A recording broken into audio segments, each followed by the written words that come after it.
Kaya amon tumod ag banugak pay. Kanya hingar din mga sikaso dahil ta. Damay ba umungar bisa? Lakayan akon 76 kun ag banugak pay nga nalain sak mapan ag trabaho. Ag dait. Di niya nga iti matartrabaho kung nagdait at pay. Ay, trabaho lang ng trabaho. Niya nga rod. No, sana ubing agpay, agtawin agti 76 na bakit. Kahit mo, nagadupay obrahag dito balay, sak apan agtrabaho. Nya pa yung timadadait ko ay kakapsutak ton agdait jay hili nya mutin ngayon kasi nagkon ay nako po nagrigat din nga si marigrigat aganos ta So pinayang si biag mo marigrigat. Awan asin suna. Bakit lakayang katulubong nun. Dahil nasingsum dito. Awag pay. nya maramid ko ni sugasat tangay inaramid ko amin kabailak para umasinso biag ta kastila tanagan ano sa importante na biag tapay nagyaman ta ti apo ta ada pay ti biag ta ore kasto nga lakay kan bakatan nya bakit ite paspasamatan ta kinapon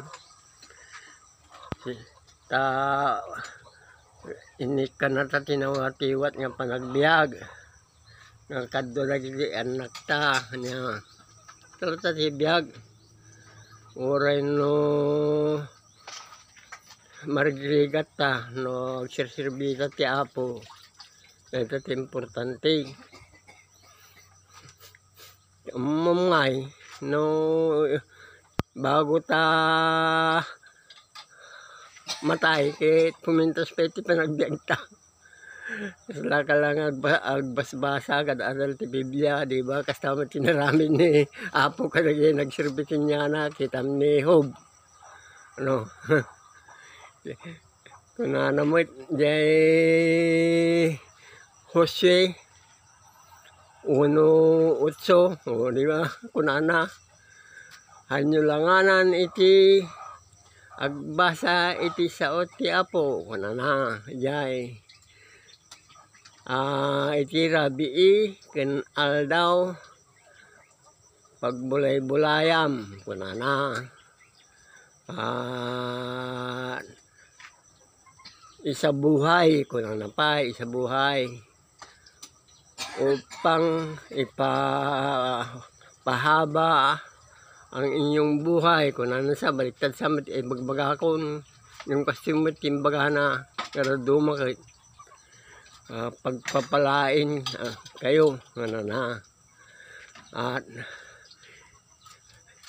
pahahabain ang inyong buhay ganon gayay para nagrigatin tila kain di na mo tila blabidinan ng naitatipod no ay bigay na po ti kasapulan tayo basta serbite kinapo tuloy tayo magserbitin ko ana pasensya kayon no tao lumakay di taong kastilat na ibig men dito jungle talaga nasa gubat kami dito kami umuwi apang kami trabaho ti ili tano rumanon ti rabi agawid kami manan kastilat ta tano dati igatang kimakan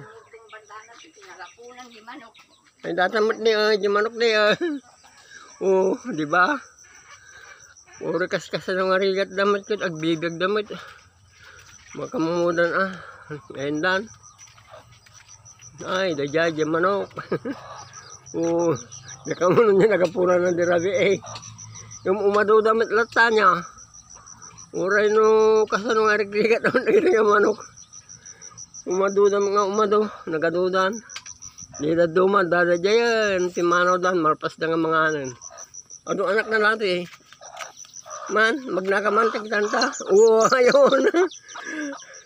Nagapon ni Jay sirsirok ti kararaisan di rabi na to. Inaramidak ti balay da, di damartit agapon. Diya mo, dagito nga balbala nga manok. Simang pat damat na bigla dito, ayam mi dati eh. Mga ilap na mga manok ito eh. Nagpampon lang sa amin. Wala naman kaming hayop dito noon. Pumunta kami dito. Mamaya nagsira ting mga hayop na ito. Oh, ayan na, oh, mga manok namin. Pati pusa. Oh, wala naman kami pusa noon. Nagbahay kami dito, oh. Oh, yan, mga pusa. Ayan. Oh, ayun na, mga pusa. Yun, oh. Biglang nagdag sa mga pusa dito.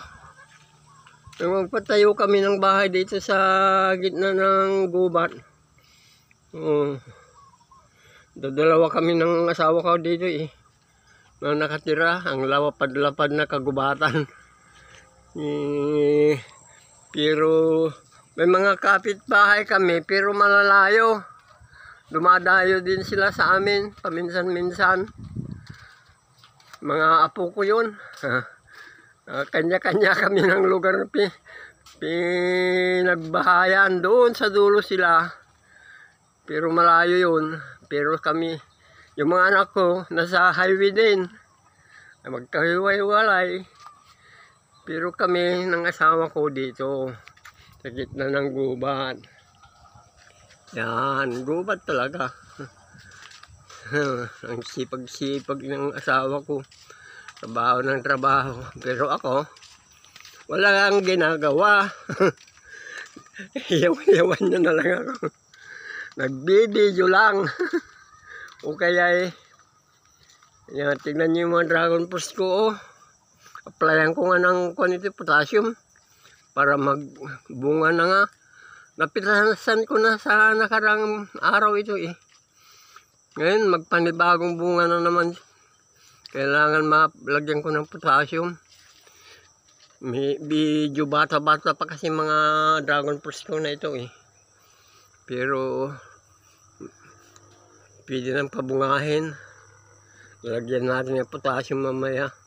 Bibili ako sa bayan. Bye!